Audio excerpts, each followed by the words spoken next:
All right, so I I, I know we both know people who are victims and survivors of sexual assaults and sexual crimes, right?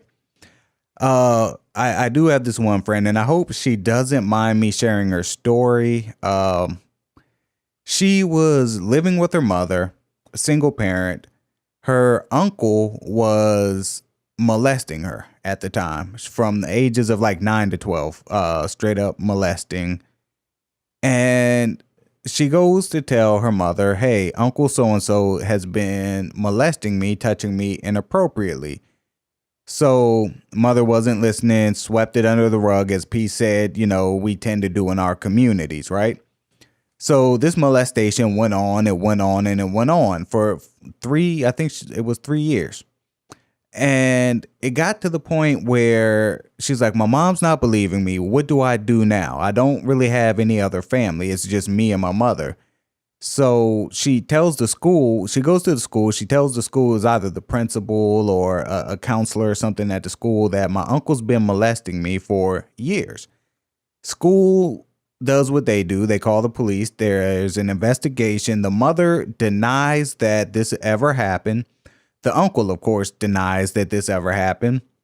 And her mother gets her request that she's removed from her home, basically. Like, my daughter's running around making up all these crazy stories about my brother. I don't want her living here. So she got placed into foster care. And as we said at the top of the show and in a previous show, when we were talking about CPS on Black Law, that's not really a good place for people who are sexually abused, or any type of abuse. So she's bounced around in the foster care system, from foster home to foster home. The abuse continued with these foster parents. So she ran away. She ran away and ended up staying with who she thought was a family friend in the projects. And this guy was, for all intents and purposes, he was a pimp. So what he would do was he would drug her with cocaine, with crack. Now we're talking at this time, I think she's maybe 15 years old. He would drug her with cocaine and crack. She actually became addicted to crack, alcohol, and all types of drugs. So in doing this, with her being high, he would sell her multiple times. And this went on for quite some time.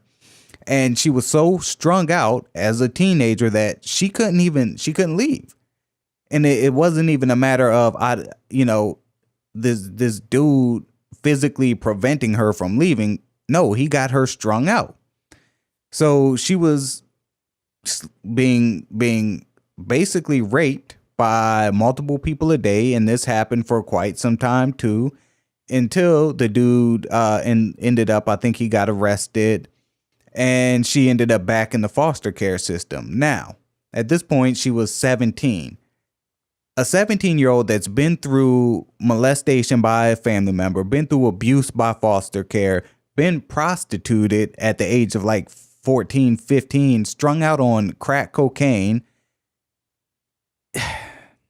That's not a good fit for any household or any foster parent. Luckily, she did get placed with who was a decent foster parent, but at this time she was like fucked up, like mentally, yo. She was rebellious, like she was angry at the world, and she had every right to be. She was suicidal, she was depressed, every right to be all of those things. But yeah, man, she attempted suicide multiple times, and right now she's in her 30s, and she's still, from time to time, like, I mean, I hate to say it, she still makes attempts to kill herself. And like, that's just so much trauma, and that's not her only trauma. That's just like a little slice of the cake, man.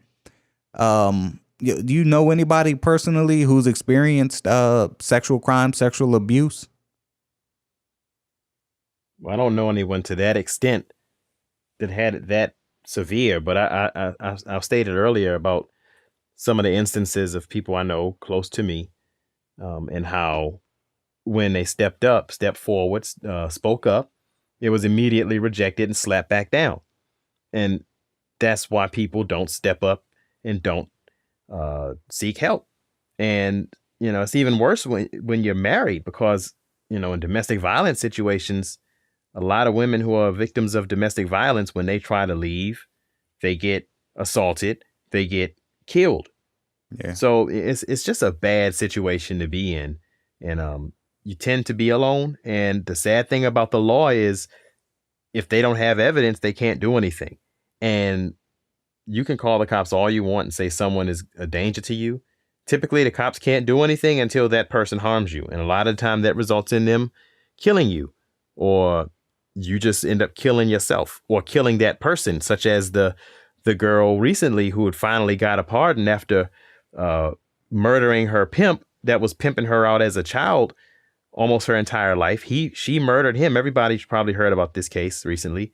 Murdered him, got sentenced to life in prison, got it upheld, and now finally got a pardon from the governor, and will be released later this year. But that's just a bad situation all around. And, that's a terrible story. But sadly, it is a lot more stories like that we don't know about, that we may never know about, of people going through this stuff right now. Yeah. Man, I guess that about wraps it up here. What we'll do is, in the show notes, we'll post a couple of websites, a couple of phone numbers where you can report sexual crimes, or basically resources if you need help, if you've been a victim of sexual crime.